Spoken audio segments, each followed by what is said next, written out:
Now it's time for Straight on the Point with Jesse T. from some undisclosed location somewhere in the world. Now, ladies and gentlemen, here's Jesse T.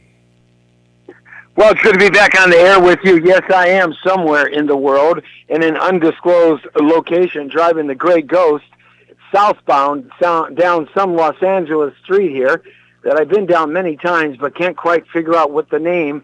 The only name I can give it is Traffic Jam Avenue. That's what I'm on. Yes, we do love Southern California. It's the GT Show. Good to have you back on the air and everywhere with me. From the community to the world, we're on the radio side, and we have a special guest going to be checking in here with us. He's actually in the studio. This is kind of reverse action. Normally, I'm in the studio calling guests, and they're coming in on the telephone. Now, this time, the guest is in my studio and the station, and they're calling me. So I don't know. We kind of transpose each other here. Oh, the things we do for the entertainment business. Well, another beautiful day here in Southern California, except for the traffic, and LA would be the best place in the world to live if there wasn't 15 million people. Yeah. Well, we just got 5 viewers and 5 listeners, so that's all we need to get around. It's good to have you along with us at 424-227-9461. What a great time last night at Los Angeles Fashion Week, LAFW.net. You can check them out, LAFW 2017, down at the very, very beautiful and historical downtown LA Museum and hotel. It is actually gorgeous. The Hotel Alexandria, Winston Churchill stayed there. Teddy Roosevelt actually stayed there. It goes that far back. Franklin Delano Roosevelt stayed there. Many presidents, when that was the main part of downtown Los Angeles. That's Spring Street at 501 South Spring Street. We invite you to go down. LA Fashion Week has kicked off, and we had a great show out there. The whole crew, the wound up crew was out there, so we broadcasted live there most of the night and brought you the whole show. You can check it out on our archive site at facebook.com/Jesse Torrero. And, of course, you have us on the radio right here at www.thepowerofvoices.com. Oh, I'm pushing a yellow light, and I'm making a kind of a yellow-red left-hand. I think I got by that one. So, hey, what's happening today in the news? Well, a lot of the crazy stuff is still going on. Out tonight at around 7:30 in the San Fernando Valley, raising money for Puerto Rico, though they've gotten billions of dollars. I kind of like the idea of wiping out the debt completely of $72 billion that Puerto Rico has amassed over the last 40 or 50 years with their 70 to 76 mayors and one governor in an island that has 3 million people on. Boy, I guess they have a mayor for every 17 people in Puerto Rico. I don't know why that is, but the streets have always been a wreck, and the power lines have always been falling down. They've had scattered power outages all the time for history beyond. I mean, it's unbelievable how disenfranchised that island really has been, even before Hurricane Maria and Hurricane Irma and Hurricane Jose hit Puerto Rico, of course, the big one, just a few weeks ago. So they're finally getting all the products, goods, and services and water and food that they have to get. And that's a good thing because we've got to take care of them. I think we should wipe out the $72 billion debt, and then we should them to become a state of the United States of America, because they're really just a territory. So, and then rebuild that country like we rebuild the state would be like we rebuilt Europe. In Japan, we can certainly do it faster and more efficient now than anywhere before. So I would sure like to see that happen myself. All right, so one other thing I want to cover real quickly, and that is, of course, the tax situation. I'm all for the taxes being reduced. Giving Uncle Sam less of my money is something I like, and if you own a company or a business, or Chapter S or Chapter C or an LLC here in America, you're getting taxed up to yin-yang. That's right, the yin-yang, baby. You're getting taxed up there, and it doesn't feel too good when they reach up there real deep, and pull those dollar bills out of you. Yeah, we're all trying to scoot around that system, and the 72 million word tax code Can you imagine 72 million words the tax code is? It's unbelievable. I mean, even tax attorneys don't know half of what the tax code is actually saying. It takes a bank of attorneys to figure that out. So, you can imagine if they lessen the paper challenge and we can actually do something on a postcard or one piece of paper for most people and drop the taxes for companies down to 20-25%, that would be just a gravy train. You're talking lots of money and lots of good jobs, and that's what it's all about, us Americans making money. Yeah. All right, we're moving closer. We're at Sepulveda and Culver Boulevard right now. So I got the station in sight, and I have, of course, I can see where I'm going, and that's a good sign because that means I'm going to get there very, very soon. But it's always good to have you on the Jesse T Show. No matter how we bring it to you, we bring it right every day. And that's what we do on the radio, on TV, on our digital social marketing formats of 21 social media formats and networks. So it's good to have you along with us. And please pass the word around for the views and the shares. We're over 1 million Google Plus views. And we have hundreds of thousands of listeners on the global radio network of thepowerofvoices.com, as well as all of the other social network sites, adding up to thousands of listeners and viewers. And Facebook, we thank you very much. Now, reported today, 97,000 views a month or shares are happening every month here on our Facebook site at facebook.com/Jesse Torrero and the Power of Voices. All right, let's bring on my special guest. We're gonna talk a little bit on the radio side. Then we're gonna come. I'll be there in just a few seconds. We'll flip the switch and get on the video side and simulcast it on radio as well. I'd like to bring in somebody who's a terrific actor. Has been around Hollywood for a long time, and he's in a brand new film that's a TV film that's about ready to be released. And you've heard me talk about Redemption Process before. Well, one of the stars of the show for Redemption Process is actor Nick Manning. Good to have you along with us, Nick. How you doing, brother? Hey, what's going on, Jess? Hey, man, I want to congratulate you on Redemption Process. I saw the trailer when it first came out, and then you guys won the best trailer for action just about a month ago. Wow, how fun was that, huh? Yeah, thank you very much. Michelangelo, our mutual friend, he's just been incredible with this, so I'm really honored to be part of it.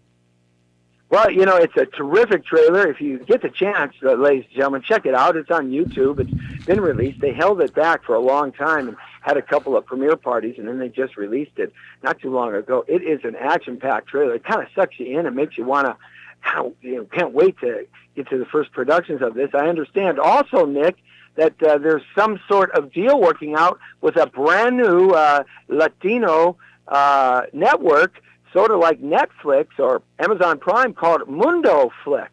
And that's kind of cool, huh? Yeah, I'm not, I guess, up to the minute with all the latest details, but I have heard that's in the works, and hopefully that's going to happen.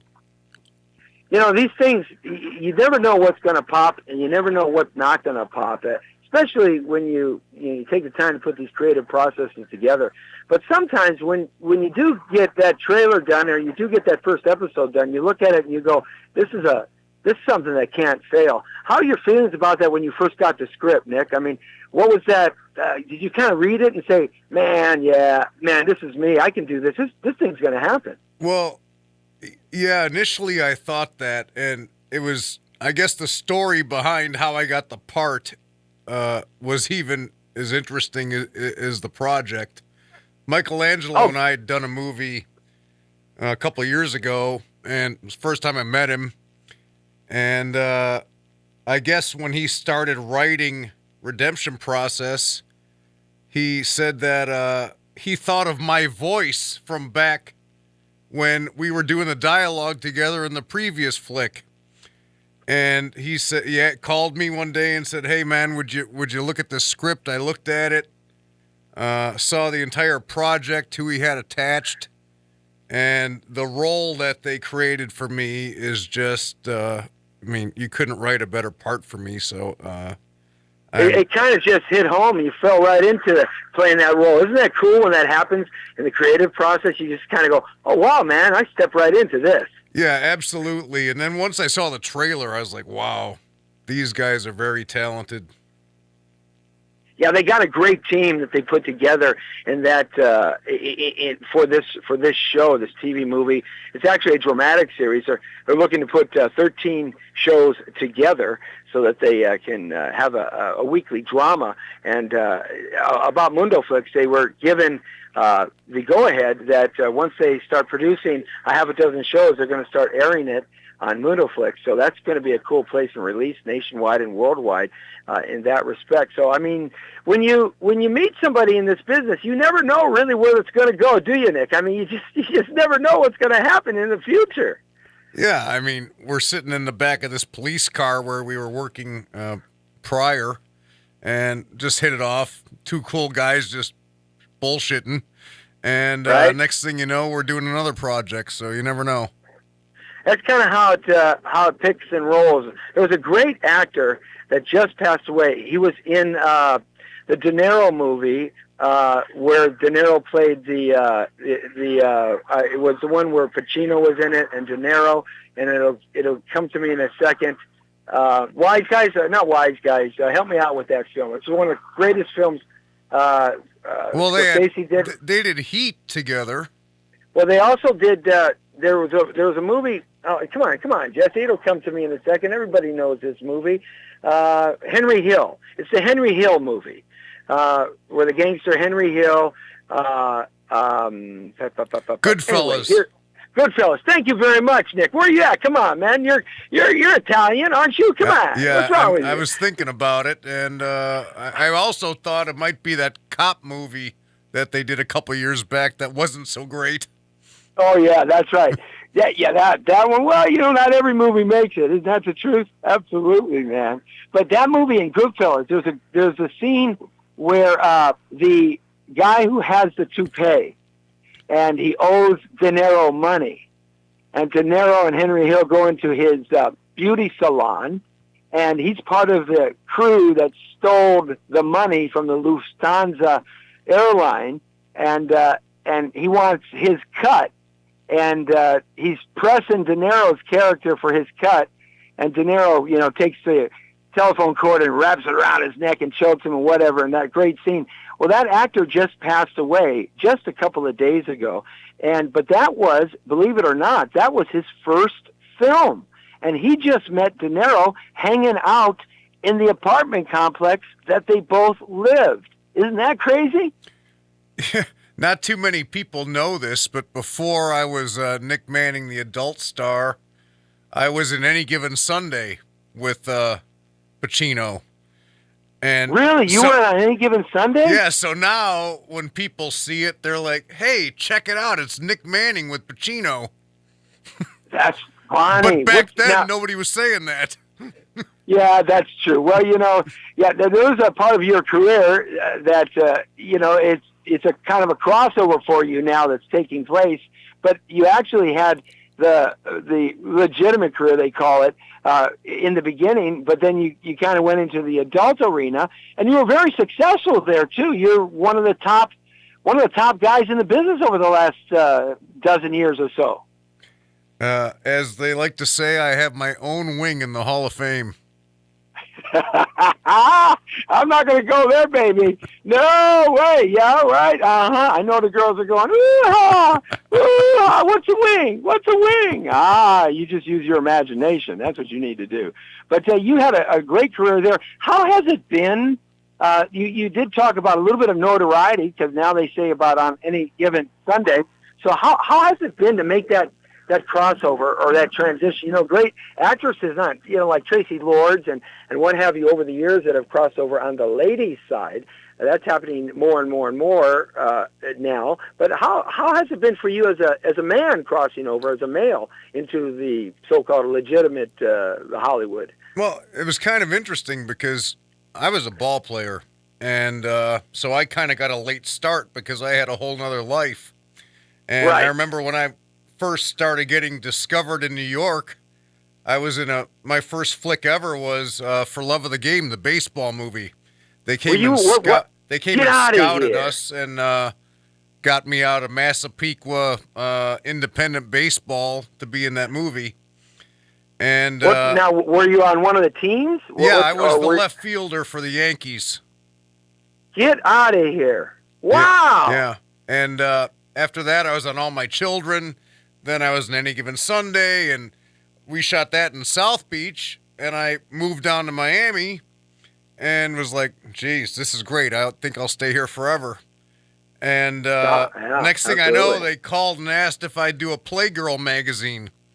So I went and did it. The scene was the boy-girl. They flew me up to New York. I shot that.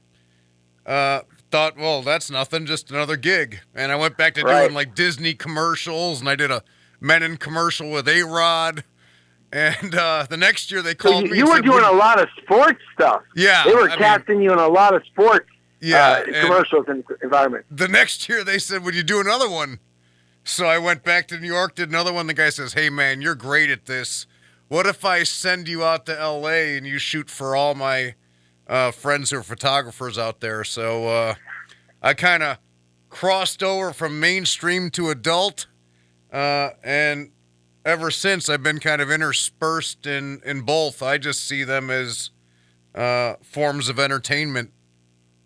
Well, from the acting standpoint, acting's acting. No matter how you're acting, it's all acting. I mean, that's all how people don't understand about acting, whether you're in adult, mainstream, commercials, on-stage theater, at the park, whatever it is. When you're entertaining as an actor is an actor. It's not the real person.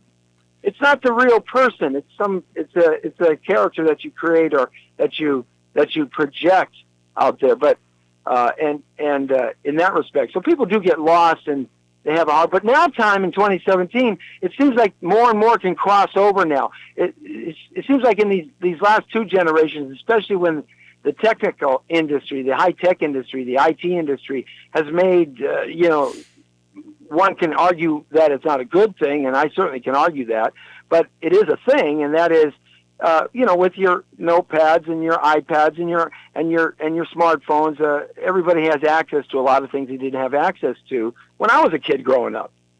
So it's becoming more and more acceptable. Well, I think. I remember when I first started getting notoriety as an adult star. My mainstream agent in South Beach, Irene Marie, called and said, you can't go from XXX to G overnight. And she's like, that's going to ruin your career. But little did she know, movies like Crank 2 with Jason Statham and Cherry Bomb, those movies would hire me just to play Nick Manning. Yeah, you had a character, and you had notoriety as Nick.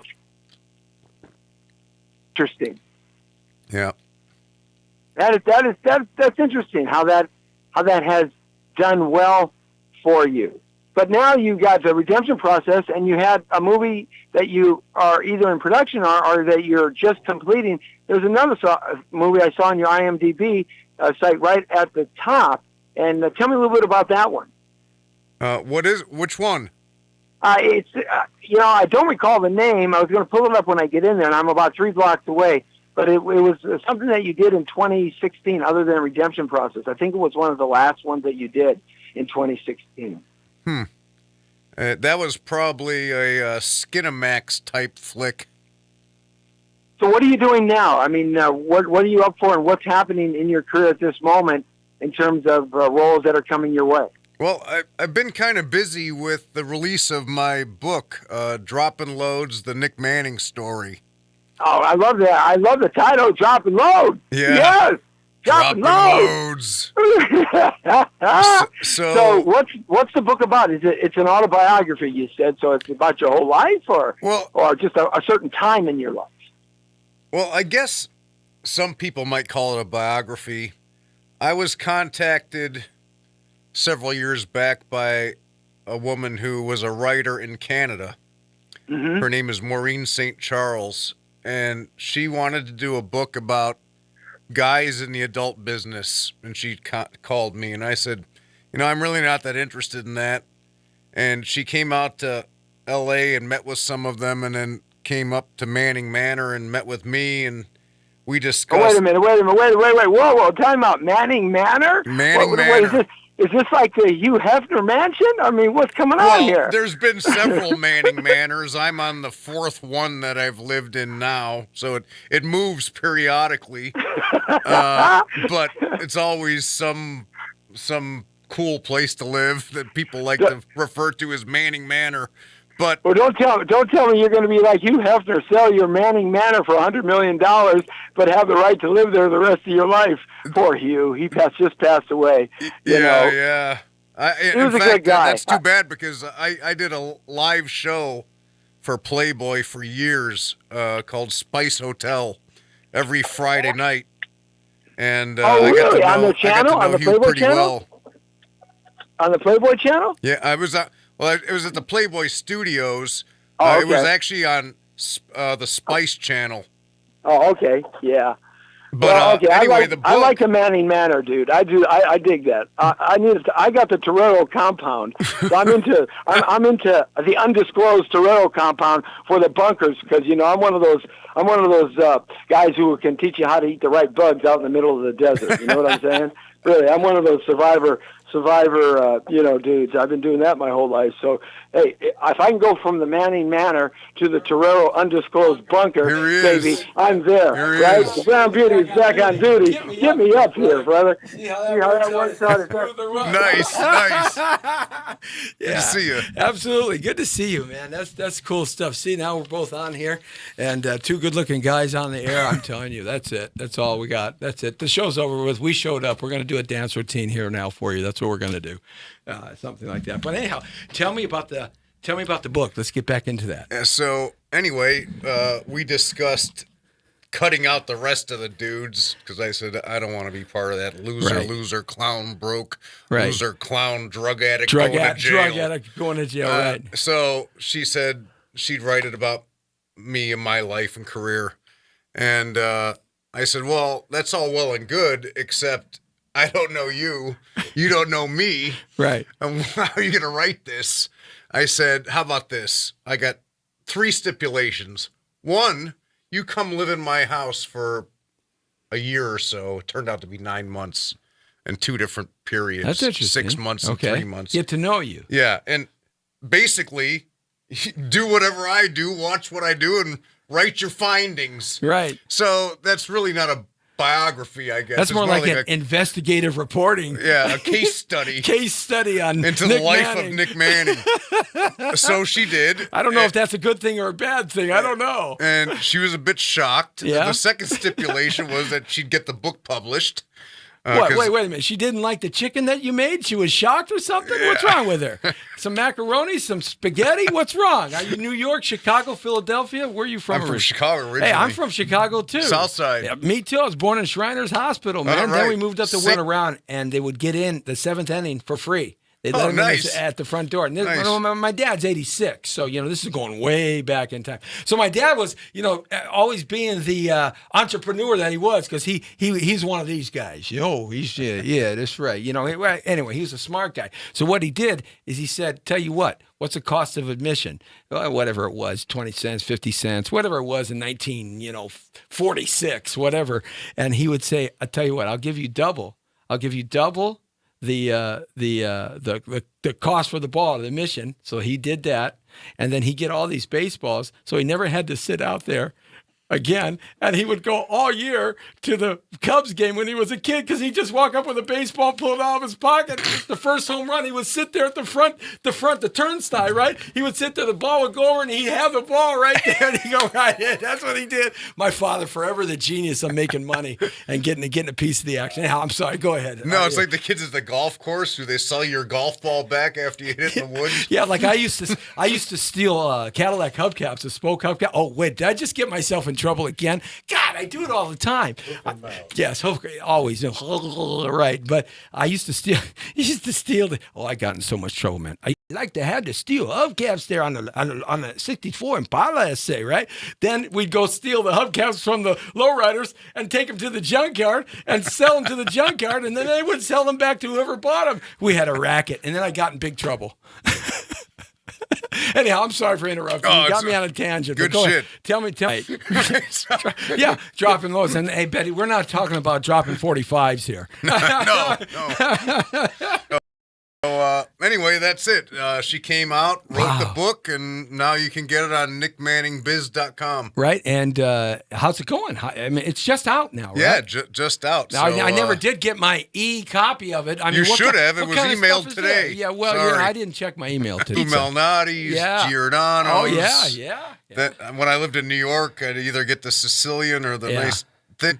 Yeah, right. Absolutely, man. But I'm a big Chicago hot dog fan. Yeah, didn't they just close a hot dog place down in New York, Coney Island? Didn't they close it down? No. The great Carney's they closed down. Well, on the south side, we used to go to this place called Duke's. Yeah. Get the Italian beef sandwiches wet yeah. with the green peppers on top, and right? mortadella. On a nice French bread, Italian bread, whatever. Yeah. So I moved to New York, and it's just like Chicago. I'm going to go get a beef sandwich. Right. They never fucking heard of a beef sandwich. It's like they looked at me like I had two heads. I'm like, what are you talking about? Give me some everybody eat capicola these? mortadella. What's wrong with you, huh? Come on. Right, absolutely. I think one place I found I could get a combo Oh, isn't that with great? the Italian sausage on Yeah, there. yeah. But then they didn't put the red sauce on. What's wrong with them? Ah. Yeah, come on, right? So now you come to L.A., man. You must be strung out because you can't find anything good Italian out here. I've totally changed. I don't even care anymore. It's so don't bad. tell me you're a tofu guy now. No. Okay, thank you. No. You're a Starbucks coffee guy. Oh, yes. I don't think I ever had an avocado until I moved here. Oh, what's that? Yeah. An avocado? That's a Mexican lawyer. They kind of act like avocados. Anyhow, so you got this book out, and it's all about your career, your life, all in the day of the life of 9 months of Nick Manning, right? Yeah. That's got to be hilarious. There's got to be some fun stuff in that book. Yeah, and somebody made a comment the other day. I was talking, and someone reviewed it, and they said, the cool thing about your book is that each chapter kind of stands alone. It doesn't really go like a story. Right. So she'll pick a topic. Come up with some dicey stories about you as a teenager or 14-year-old or something like that? No, my parents were very vanilla about me. Oh, they were. They and neutral, huh? She says in her comment in the interview with my parents is, how come fathers describe their sons like they're reading a resume? Well, if they go to IMDb, you can see your resume. My resume, It's like 580 credits, man. I have a great story about my dad. When I first started mid-2000s, when like we call it the Nick Manning phenomenon. Right. Manning Nation took You used off. to have the long hair, too. Yeah. Yeah. I'm sitting at the You kitchen. know who he looks like? He looked like Jimmy Hart from WWE with the long hair. With the long hair and the glasses like Jimmy Hart used to have when he was younger. You look just like Jimmy Hart. I said, man, I'm interviewing Jimmy Hart. Yeah. No, go ahead. My old man sitting at the kitchen table with me, and we're watching a Blackhawks game. In terms, not so. And he just, I want nothing to do with it. Oh, that's funny. That's dangerous, too. So hitting baseballs with a bat, is that like doing porn? You know, I told some of the guys on my team, I said, most guys are banging and thinking about baseball. You know I'm going to go there when now. I'm playing baseball, I'm thinking about banging.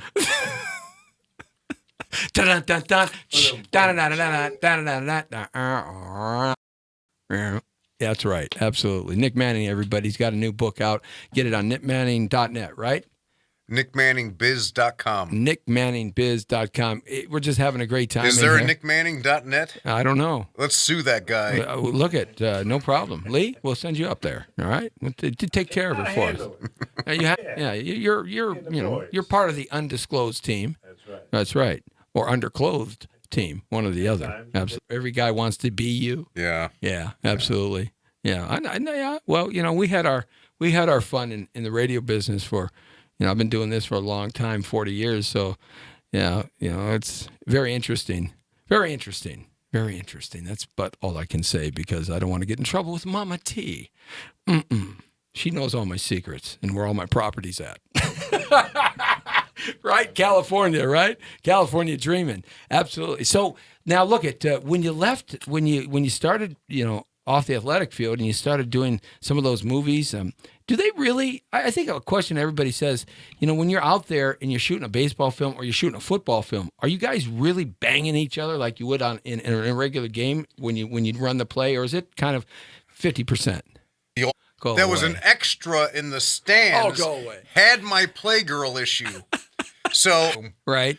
and a bunch of the dudes come running in, and they're like, Nick, you got to come to the locker room. Augie, the guy who was the baseball coordinator, the head coach from Texas, Yes. Augie Garrido. Yes. Augie wants to talk to you about some scene. So I go down there, I'm like, what's the rush? I walk in there, and they have my picture of me and Lori Wallace pinned on the wall, and everyone's applauding, cheering like assholes, right? And I'm like, oh, you got me. How did you even know? Because some extra chick up in the stands, Yeah. right? And 2 days later, I got fired. Really? Because of that? Yes, the producer? the second AD was a jagoff. Oh, and boy. he didn't like. He was jealous because now all the chicks in the stands were all. He couldn't get his. Yeah. Well, but the fact that you were in the movie with Kevin Costner, that's just a cool thing. I mean, we were Even in the almost same done movie. anyway, so I missed maybe a week. They said a lot of people. I've never met Kevin Costner. Reggie Smith, the great Reggie Smith, was his coach Switch for hitter. 12 years. Yeah, one of the best. In Ted Williams' book, Reggie Smith is in Ted Williams' biography book, the only book Ted Williams, the hitting book. And he played all the way up into college, and then he transitioned into, he's an elite, men's elite Spartan Pro racer. Oh, wow. Obstacle course racer. Still? Yeah. Oh, yeah. He's only 22, and he's moving up, man. I mean, he did 17 miles at the World Championships in Tahoe this last weekend. The 2017 Spartan World Championships for the men's elite division. He placed 5th, and it's only his first year. Wow, that's So pretty 17 miles and 45 obstacles, 3 4,000-foot ascensions to the top of Lake Tahoe's of Squaw Valley division. Right, I mean these are the Babe Ruths of that business. The guy did it in 2 hours. The guy who was won did it in 2 hours and 29 minutes. Jeez. 17 miles, man. I mean, these guys are just they're. I don't know, but it's amazing. He makes that transition. So athletics, it helped you. What people don't realize is athletics really help you in anything that you do in life because it gives you the discipline, it gives you the desire when you want to do something. And have you found that athletics growing up as a kid has helped you in your career as an adult? Well, I mean, people would always be like, oh, Manning, how do you do this? It's like, dude, I'm just a better athlete than the rest of them. Right. I mean, right. I should be good at this. Yeah. Yeah, you're better shape. And the other thing, too, is I said, you got to realize I was a porn star long before I was a porn star. I mean, that's what we did. We played baseball, we worked out, we banged a different chick every day. I'm glad he said it, and I didn't. Yeah. The guys on my team, they didn't even call the girls that were coming to my games they didn't know their names. They called them by days of the week. Oh, yeah. That's Sunday, that's Tuesday, that's Monday, that's Thursday. Yeah, they knew. Right. Yeah, well, that's, groupie city, man. I mean, in the entertainment business, the record business, the radio business, the acting business, when you get to a certain level, of course, Weinstein on the way up is ingenues, and Weinstein, this old big fat Jewish guy. I mean, he looks like disgusting looking, but he's in trouble. But it's like in anything, you get the groupies and absolutely follows you along. So now. Are you going to go on a book tour? I mean, you got something planned like that? We've done some limited engagements. I mean, I don't know how widespread we'll take it. I mean, right. I don't like to travel, for one, but two, I mean, I have a lot of friends in the media. I just appear on their shows. Right. And then so, they mail them a book, they read it, and then they ask me all their crazy questions. Right. Yeah, absolutely. Yeah, well, I'm asking you crazy questions while reading a book because I'm freaking clairvoyant. What can I tell you? Exactly. Well, I think you can gather what's in it. Yeah. I mean, you get all in the day of life of 9 months of you. I certainly think you can. I guess what it used to be. It's changed. I'm in a relationship. Right. I don't ever think I'll get out of mainstream. I mean, I've been in it since 1997. Right. And I take the projects that come to me. I don't really seek work. I've got enough connections and people who want me in different roles that I could, just ride that out. Right. Like redemption process. Yeah. And like, I don't know, year and a half ago, I did the last episode of Sons of Anarchy. That's a great set to be on. Playing me. Yeah, playing you. Yeah, a lot of people have been on and have told me that's a great set. A lot of people I've interviewed. That was a great place to work. There's a movie that I was sent called Getting Killed in Miami, where I play the lead character, George McCann. It's a heist film. Mm-hmm. We're talking about Heat. It's like a combination between Heat and Reservoir Dogs. Oh man, the kind of movies we like. Oh yeah, absolutely. So I'm I hoping, loved Heat. I'm anticipating and hoping that gets made. Yeah, I talked to Danny Trejo several times about when he had his role in Heat, Yeah. I just love that movie. To see Pacino and De Niro, and what a cast, and the other people too. I mean, it was just unbelievable cast, and what a great movie. Reservoir Dogs, of course, Quentin Tarantino's first major success film. I mean, that's the kind of movie where if I see that Reservoir Dogs is on TV, I'll watch it every time. Yeah. No matter what else I'm doing, I'll watch that. The colors, Yeah. I mean, it's just great stuff. And the repertoire back and forth, and the canter back and forth, the way he writes his dialogue is amazing in that respect. Five of your favorite movies of all time. What are they? For Love of the Game. Yeah. Any Given Sunday. Yeah. Crank 2. Yeah, really. Cherry Bomb 2010. These are all films you are in. Yeah, all the Nick Manning films, exactly. All right, well, give me 5 that Nick Manning isn't in. Reservoir Dogs. Right. Open Range. Oh, great movie. Oh, yeah, man. No Country for Old Men. Oh, great freaking movie. Oh, man. The Blues Brothers. With John Belushi. Absolutely. Yeah. Right. We're on a mission from Gad. Yeah, I can't think of a fifth one, but if I come up with one, I'll let you know. Ah, man, the movie the Old Man for what's it? No Country for Old Men. No Country for Old Men. What a terrific premise! What a terrific writing! What a great movie that was! Yeah. And so many twists and surprises in it that was like, oh man, this is just fantastic. At the time, I like the Seagal movies, but I thought Out for Justice was pretty cool. Did you hear that George Foreman wants to take Seagal in 10 rounds? And why did they do this 25 years ago? I know. I mean, this could be like the Grumpy Old Men, Grumpy Old Men #3. They showed George on TV hitting the heavy bag. He looks fine. Oh, George, man, that guy has, to get hit with George's hands. Muhammad Ali said about George, he said, I've never been hit harder by anybody in his whole career. He said after, the rope was open, all that his arms and shoulders and his hips, because George was hitting him everywhere, were just, he couldn't walk. He was so incapacitated. I mean, you saw what he did to Joe Frazier. Picked him 2 feet off the ground. Frazier was the best heavyweight of the era, and he slapped him around. In fact, we got a movie that we're financing called Second Best. It's the story of Joe Frazier and the Thriller in Manila, and the lead up of why Joe Frazier and Muhammad Ali ended up hating each other, and the antagonistic approach that Ali had towards Frazier and their back relationship. Frazier didn't understand why Ali was so mean to him. I mean, racially.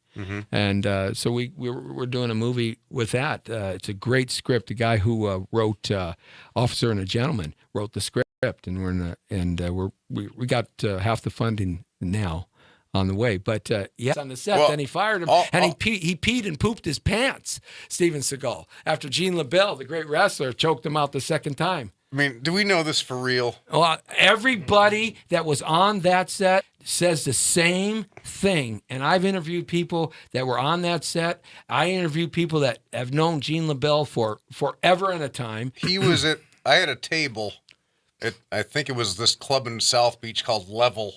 Yeah. And he was it could have been Crowbar. He was next to me. Uh-huh. And I had some asshole friends who were drunk. Uh-huh. Drunks get there like bumping into me and like falling. I'm like, dude, the guy's name was Fred. I'm like, Fred, he's going to snap you in pieces if you bump into him one more time. You could just see him getting agitated. Yeah. I was like, I'm sorry.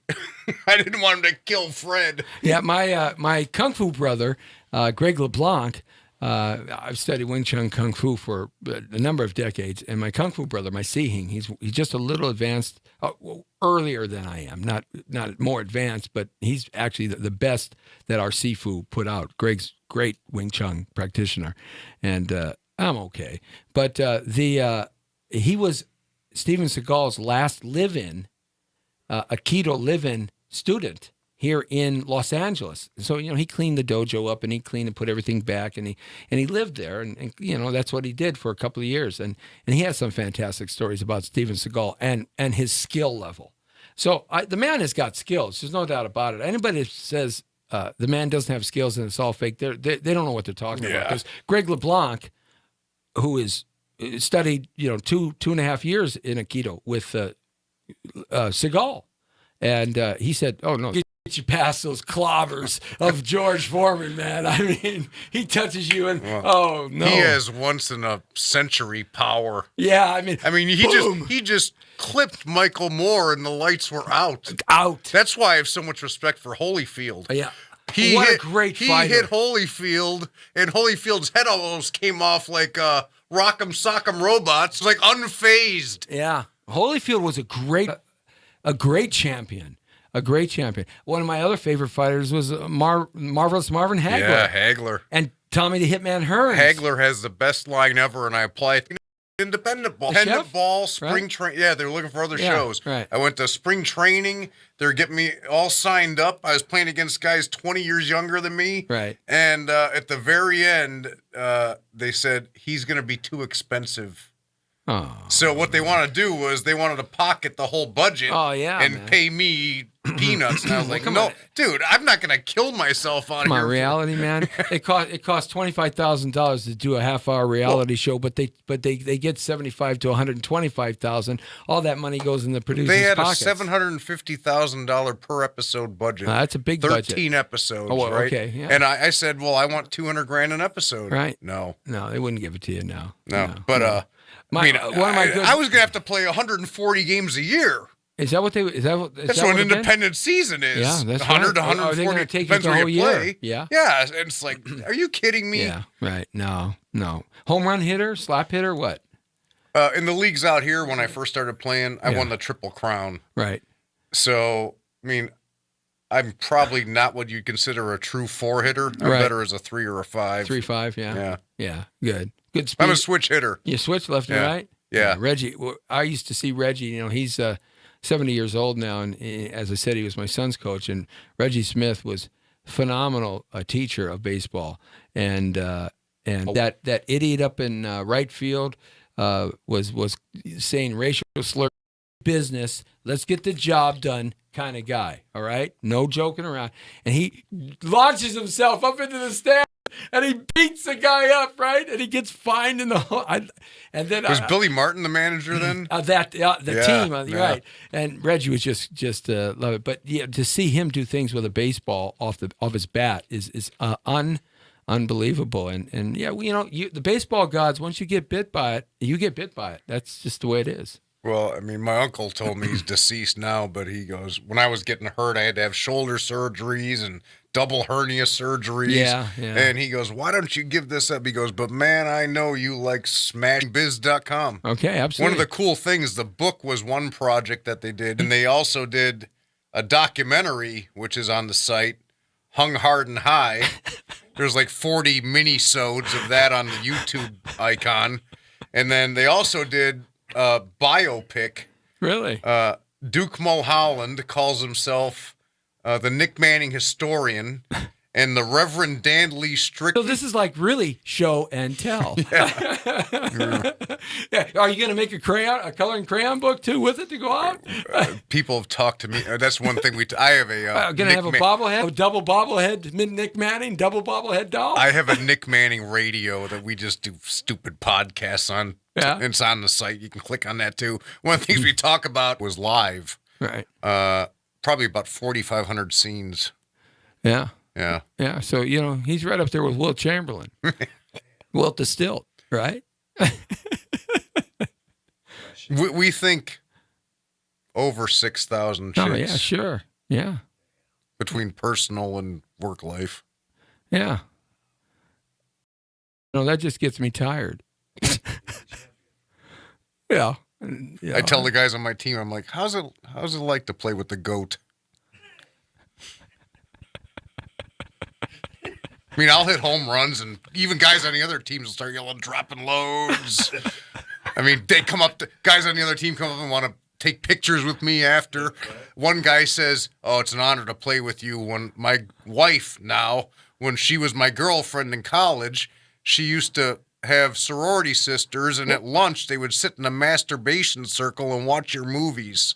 Oh, man. Another guy I played with, he was our left fielder, said, I used to date Carolyn Pierce in high school. You fucked my girlfriend.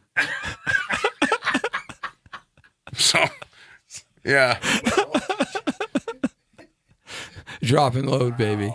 And then, of course, our pitchers love when I play first base. He says there's less stealing because the guys want to stand there and ask me questions. Do you know this chick? Do you know? So no one steals 8 bases. They just stay at first base. It's not like Ricky Henderson. No. Right? Yeah, right. Even if they are. Can't go anywhere. From being on camera, so Right. much easier. But before then, it was Impossible. virtually impossible. Yeah. Wow. And I'm not the only one. I mean, I don't know anybody who hasn't been impossible for, Right. or at least not worth it. Wow. That's Yeah, a rough because life. how do you separate? You know, it's for the person who's not in the business. How I always was cool with it. It like didn't bother me at all Of because course I was not. busy. But like the chicks, they'd freak. Like I think they were cool with it, and then just one day the top would blow off, and I'd be like, "Oh, all this time you really weren't cool with it. You were just pretending." And Yeah. today was the last straw because either they thought the chick was really hot, or I Right. was going to Hawaii, or what? Right. You know, I was more famous than them. Yeah. Chicks don't like that in my business because usually the chicks have always been really famous and they Yeah, called the guys stunt cocks. Ah. Well, once I got in the business, like Howard Stern said, he goes, I don't know the names of the guys in porn, Nick, but I know your name from the drop and loads thing. Yeah. He goes, now you're bigger than the girls and they're the stunt vagina. Just another chick. Hey man, Wow. the Jesse T show goes everywhere. And Says- for a guy to stay in the business for a long time, it's harder than for a woman. And no, you know, the goofiness aside, but because like you said, there aren't many male stars that transcend just being the stun cock, like you said. You know, there aren't many male stars that get that opportunity. Ron Jeremy, maybe the old timers, but the new timers, they just come and go and come and go. So Well, and you know, I got in the business right before like there were performance enhancing drugs. Like there was no Viagra. right, So it was like I was the 12th guy. There were 11 other guys who were basically serial rapists and they could fuck a phone book. And then there was me. And it was like one chick said, she goes, which one of these doesn't belong here? Yeah. Which one of the. But I was somehow physically, I just always have a boner. Right? It's just a gift. he's got a boner. So- He's got a boner right now, man. So after Viagra came, well, then any guy could Yeah. try to do it, but surviving a scene and Yeah, cut. thriving Right. in a scene are two different Yeah, things. yeah. And anybody who watched my flicks was just, like they said, it was shock and awe. And then there was the verbal banter that was going on too. The shit I was saying was a little bit shocking. Right. And I have my friend Big Mo on the radio in Cleveland. Mm-hmm. He says that they have Brown season tickets, but when they don't go to the game or it's a road game, they have parties at their house where they watch the Browns game. And at halftime, they turn off the halftime and put in my movies, and they just cheer and laugh and shout like watching Harry Carey. Oh, oh, oh. Right? And his dad's like has a man crush on me. And they say, we watch your movies. Yeah, the sex is whatever, but we watch it to see what the fuck this nut's going to say and do next. And right, that's the coolest part of my book is the things you don't expect. All right, your book. Give me the website again, please. NickManningBiz.com. Get your copy of Droppin' Loads, the Nick Manning story. It comes digitally, in hardcover, and a signed copy. And look for them in the new film Redemption Process that they're in production right now. And hey, we dropped our music and we loaded it up. It's gone. So hey, this is the Brown Beauty off duty. Jesse T with you on the Jesse T Show. Hey, we're going out to raise some money for Puerto Rico right now in Van Nuys. So hook us back up here at Facebook.com/Jesse Torrero, and we will talk to you. It's archived up now on YouTube and our 21 other social media sites. Nick, thank you very much, brother. It was a lot of fun. I really appreciate you coming in. Hey, I was late, but it all worked out. You know? Dropping loads for Puerto Rico. Hey, absolutely. All right. AVTV Live and the Power of Voices. See ya later. Boom.